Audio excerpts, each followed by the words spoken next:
Hey, thanks for checking out my channel. If this is your first time here, and if you've returned for more, I love you. I'm John Stark from movieguy.com, and this is my review of House of the Dragon, Season 1, Episode 6. I do believe that's what we're on. The time jump episode that everyone on social media is very confused about. I'm a blind film critic, and yeah, I still just, I hear dragon and I just picture a dragon, it's really not that hard. Just in my mind, I don't know specifically what the dragon looks like, but sometimes we get a little bit of a description. Anyway, I watch things with audio description, which this show has on HBO Max. So, thanks, HBO Max. Also, yeah, I didn't like this episode that much. Let's get into that. First of all, the good. I liked that Viserys is still alive. Good, because if this is the direction they're going in, Viserys is going to need to be alive for a little bit longer. He's going to need to hold up his end of the bargain. It looks also like Daemon may have found a soul, which is interesting. I don't entirely understand that. I don't understand what happened. I kind of think that I left this episode going, did this have to be the time jump? I felt like we were missing so much. Daemon suddenly married, and he loves his wife enough and doesn't care about the heir to actually cut her open when the baby is in breach and they can't get it out. So he's not gonna cut her open, but then his wife just, I don't know, just walks outside and has the dragon set her on fire. I didn't understand that. I was like, what? Weren't the doctors gonna perform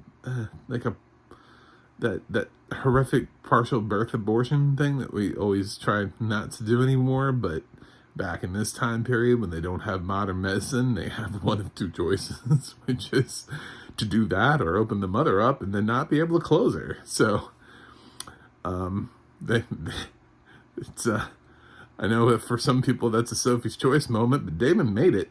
Daemon said, I'd rather keep my wife than a baby that I don't even know if it's alive. He hadn't met it yet, but he did know that he loved his wife, and I thought that was a bold choice for Daemon, considering what we've seen him doing this whole time. For him to suddenly have a conscience, for him to care about something more than himself. This is the dude that murdered his wife in the last episode. So this was a huge moment for him, and I was like, did we miss episodes? Is there a season I'm missing? What happened to Daemon? I need to know that backstory. I'm sorry, we time jumped too far. Because suddenly Daemon's the nice guy, because Viserys was like, give me my baby, and then later on was like, I loved my wife. It was just, Daemon's like, no, we're not cutting her open. Nope. It wasn't, you know what I'm saying? It was an easy choice for him to save his wife, but then they didn't save her. So the whole thing was just what just happened? What is happening on this show? And there's so many kids now. They're just children all over the place. They're just falling from the sky. Everyone has kids. Oh God. And they have multiple kids. They've had so many kids. Daemon's got a daughter that thinks her dad hates her.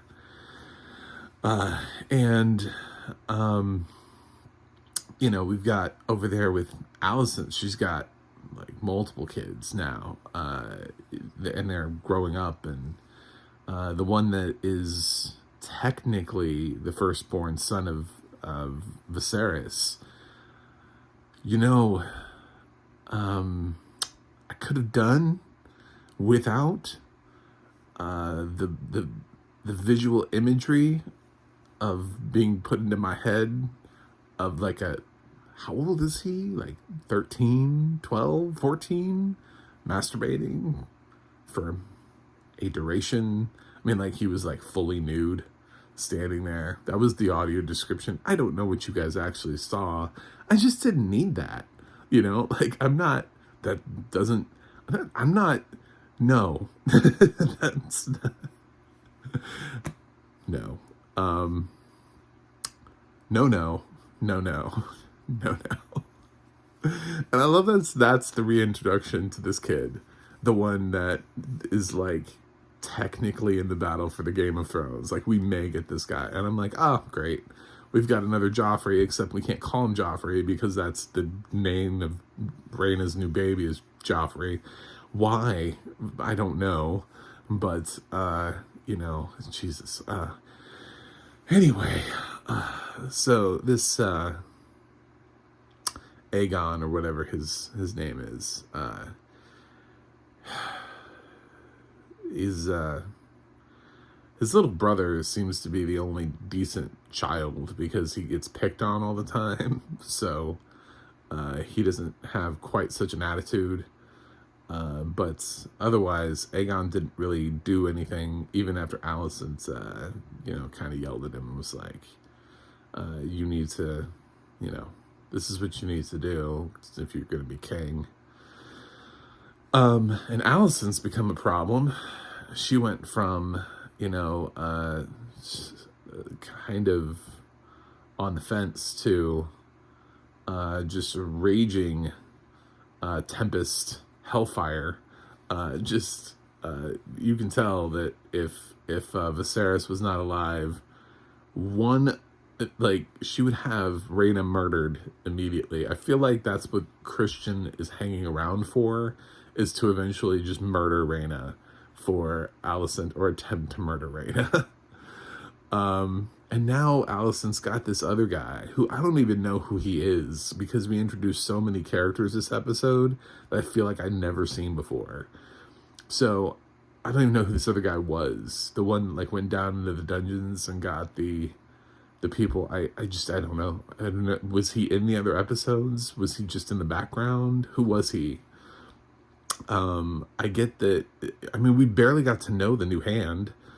He was the hand for all of like 5 seconds because he replaced Otto, and then he was a hand, and then we did a time jump, and Viserys was like, "Oh, you've been a great hand," and it's like that would have been nice to see at least a little bit more of that before we killed him off, along with his son, who apparently fathered multiple kids through Rhaena. But I feel like I don't know who he is at all. Like nothing. I just get a glimpse of that. Does House of the Dragon think they're gonna get canceled after one season? Like, why are they? What was the need for the world's fastest time jump? I feel like we went too far. I feel like this is like in Back to the Future, and Doc was supposed to go to, like 1974, and he went back to like 1883.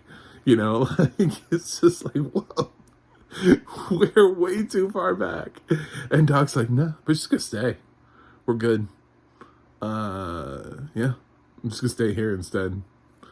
But no, this isn't the year we were supposed to. No, we're gonna do it. Okay then. Cool. Yeah. Very weird choices made this episode. Obviously, Christian's an asshole now. Rhaena's husband, who we met again for all of like 5 seconds before he turned into a raging asshole also, is, he's around, which is, fun. I was like, who? Because he comes back and he's drunk and he's all like, yeah, I was out killing things. And then I was like, who escorted her up the steps?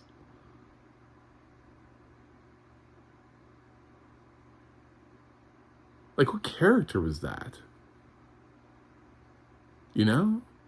Like, I couldn't... Was that the hand? Who brought her upstairs? I'm having so much problem with, like, suddenly all of these characters, and they act like they've been around forever, right? And they have all of these relationships with people. Because I thought that was... And they all have confusingly close names, by the way. And I just was having such a hard time following all of the new introductions and the pantheon of children that are now a part of the regular cast. And we have a new Raina and Allison, which I know they were always planning on doing it, but I'm sorry. Little Raina was an amazing actress. New Raina is all right. We've had a lot of childbirths so far on House of the Dragon. We're up to 3 in season 1 alone. I think. Did we ever see Allison's actual birth? I can't remember. Actual birth from Allison. So maybe 4. I might have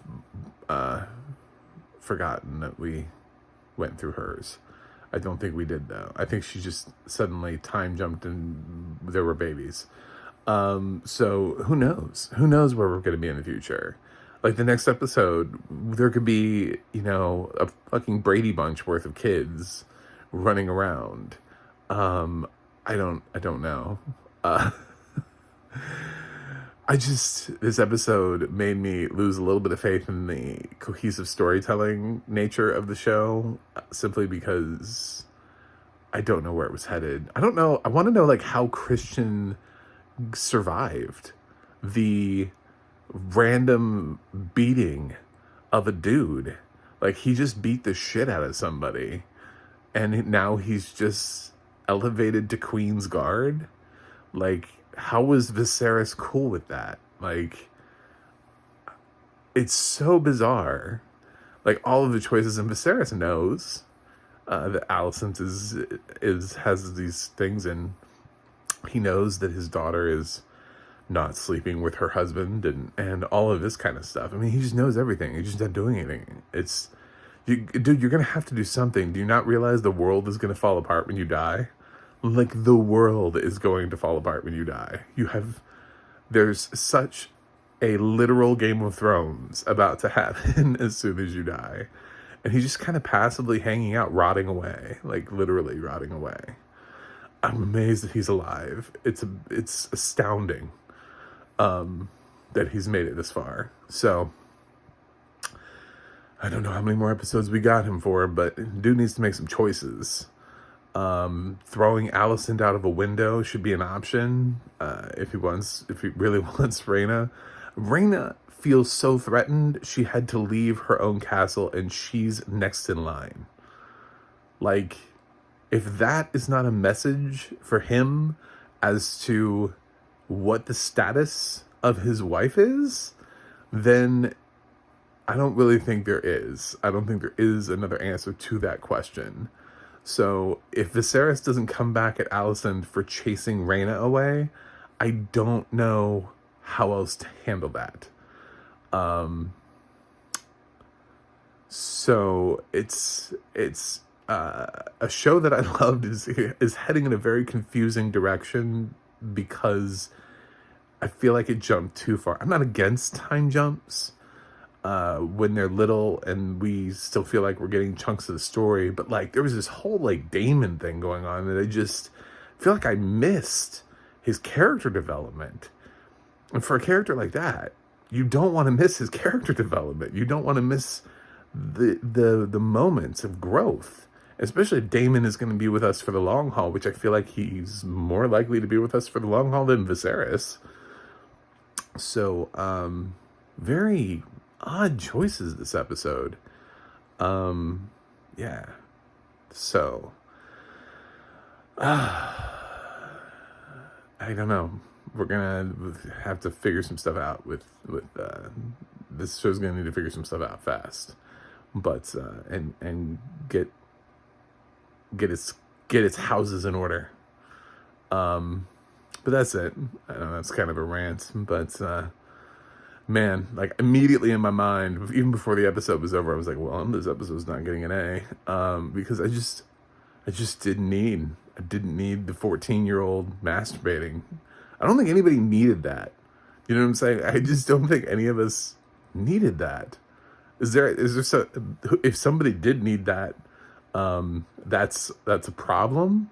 We need to find those people who didn't need that. Because I certainly did not. And that was, yeah. I mean, we know kids do that, but man, I just don't need that thrown in the middle of the show. It's not fun. That's it. I'm gonna stop talking about House of the Dragon now, because I feel like I could just talk about how disappointed I am right now. I'm gonna go ahead and give House of the Dragon season 1 episode 6 a B.